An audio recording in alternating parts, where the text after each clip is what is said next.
On the Samsung Galaxy S25, you can easily summarize web pages with AI. To do this, first open Settings either from your home screen or from your control panel. Now find Galaxy AI, head to Browsing Assist. Now tap on Summarize. Make sure this feature is on. Now go back to your home screen and open Samsung Internet Browser because this feature works only there. In web browser, open any web page you wish to summarize. By the way, not all pages, not each page in internet can be summarized, but so you need to just check it by yourself. So just tap on the AI icon at the bottom of the screen, tap on Summarize.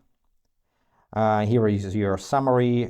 Tap on this icon and you can switch between standard and detailed summary.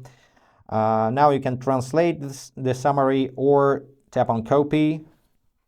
Go to any other application, for example, Notes or Messages, and tap and hold and paste. And that's pretty it. Hope this was helpful. If yes, consider to subscribe to the channel, hit the like button, and always be awesome. Bye, guys.